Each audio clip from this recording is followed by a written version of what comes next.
taking a step forward to finish? The question is a lot of close losses. We lost 5 games by 1 score, right?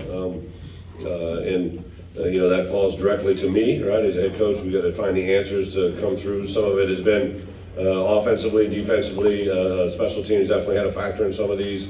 It's kind of a mixed bag. I know that during bye week 2, we still went on a pretty good streak, so it wasn't as big. We really looked at that Indiana game after it happened, and corrected some modified some things. But yeah, Michigan State, Purdue, and of course Michigan. Those were all 3 very tough games. All kind of played out a little bit different in the end. Michigan, there was a big 4th down call. There was Purdue game. There was a play right before the half that that kind of flipped the script, and then we, in the Michigan State game, there was some just. I thought that was probably one game that we just didn't play well. We kept it close just because we were a good football team that wasn't playing well that day, and then obviously this tough one today. This is a defensive battle that just really probably came down to who had the ball last, who was able to execute, and unfortunately we came up short. You talked about being shorthanded in pass catchers. You talked about taking the transfer portal hard, doing all that. Do you think that's going to be a top priority? Is that something you're really going to address to go after that position? Well, the transfer portal to me is a lot of things that maybe it's when you lose guys early, right? Like, so definitely, Spoon, right? Before the year started, I thought if he played well, there was a chance we might lose him, right? But he's played himself into possibly being the first corner taken in the NFL draft, right? So I really didn't foresee that at that level, right? But I think it makes sense to grab a corner for a corner in that scenario, right? Obviously, Chase Brown jumped out, right? So he had a year left of eligibility. So, depending on what we feel at the running back position, there's some easy ones there to go 1 for 1. I really don't want to make a huge living in the portal, but I do think it gives us a chance to replace old players that aren't here anymore. I think we're always going to be a developmental high school type program, but we definitely want to supplement with players that we need. Coach, did Mississippi State do anything that you didn't expect that led to all the sacks? No, there was definitely some different path, pressures than just the path, but the overall concepts of what they did were on task. I don't think we handled the movement extremely well. I thought we could have done some things with our legs a little bit better, but hindsight's 2020, right? Like you have to execute, and you got to be able to not just block them all. You got to be able to execute the throw then, and if the pass is taken away, the concept is taken away, then we got to find a better answer with our protection. You talked about what was your confidence level in the run game without Chase? What's that? What was your confidence level coming into today in the run game, but without Chase, but with Reggie? And the question is, what was my confidence level with the run game without Chase, with Reggie and Josh? I thought we had a good game plan. Obviously, there were times today where I didn't think our inside zone was going well, but in the second half, we talked about going a little bit more gap schemes, and that kind of hit us on that drive, and we went right down the field and did some nice play action pass off those looks as well. So, I think overall, we didn't run the ball effectively well. I can't say right now if it was any one specific thing, but I'll give Mississippi State credit for being able to take away what we were hopefully trying to get done. Coach, could you comment further on the state of the program heading into the off season, and how do you kind of view this season? Do you view it as a stepping stone heading forward? Oh yeah, well yeah, I hope so. Last year we didn't go anywhere. This year we were in a January bowl game in Florida and playing an SEC opponent. This is not it's not where we're going to settle, right? This is kind of hopefully a springboard into bigger and better things.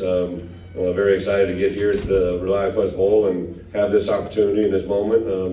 We were trying to get to a 9-win season and obviously fell short, but this is a season that we did a lot of really good things. I think it's good to be disappointed in the end, to know how close we were to doing some even bigger things. But bottom line, you usually get what you prepare for and what you execute to. And bottom line, we played some really good football this year, and then we played some games that weren't that good, and those are the games that ended up getting us in the end. And then today, again, did some good things against a good football team that won 8 games in the SEC conference, and we didn't do enough good things to make us win today, and that unfortunately hurts, but it's part of the process. Bret, I'm curious, I don't know how easy this is to answer, but you brought up Arkansas a lot. You've just made references to your experience there and what you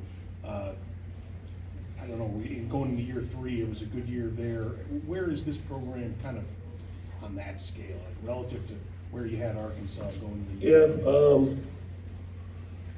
I think when I bring up Arkansas, it's more in the context of learning from experiences of the past, right? I don't even know what the question is exactly, but you know, we're in year 2. We won 8 games. I believe my second year there, we won 7 games. Year 3, we went to 3 straight bowl games. I don't know. I just think about Illinois. What I do know about Illinois is in a better position now than we were when we got here. There's no question about that. And for us to get to where we want to be, we need to continue to strive forward with our coaching, X's and O's, offense, defense, and special teams. We got to continue to build and develop our roster. As we mentioned earlier, we lost 5 games by 1 score, games that a couple of them really come down to the final drive, final possession of the game. So I know what the hottest season will be for me as a head coach. I know what I'll concentrate on and task. I kind of got into it a little bit in December with our guys, just the knowledge and the experience that we've gained in these moments of adversity have really got to help us in the moments going forward. And I did say to the guys, last thing leaving the locker room, said, hey, when you're home, all right, for the guys that are going to be returning in the middle of January, think about where you truly want to be. Think about you want to just be a good football team and talk about winning games, and or do you want to sacrifice and get to a level of like championship expectations on a yearly basis, right? Because I think that's where Josh, myself, and everybody wants us to go and sustain success. So I think if we're disappointed in an 8-win season, we've made a step in the right direction. But by no means am I going to be settling for an 8-win season. You had about 3 weeks or so with Aaron Henry as your defensive coordinator. What did you see in the way he went about it for those weeks? And was there any moment or two today that you kind of saw maybe what you thought you'd see out of him?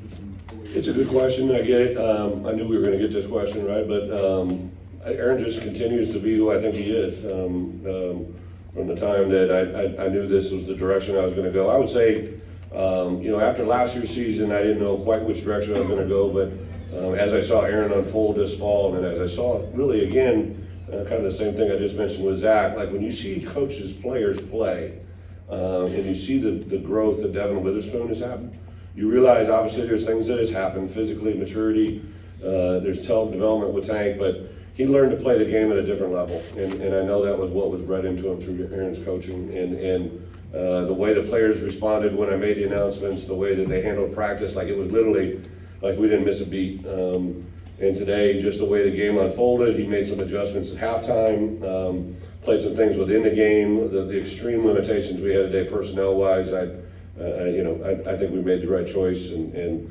hopefully it's just going to become even better from here. I think there's some really good intricacies of him and Andy and JMO working together.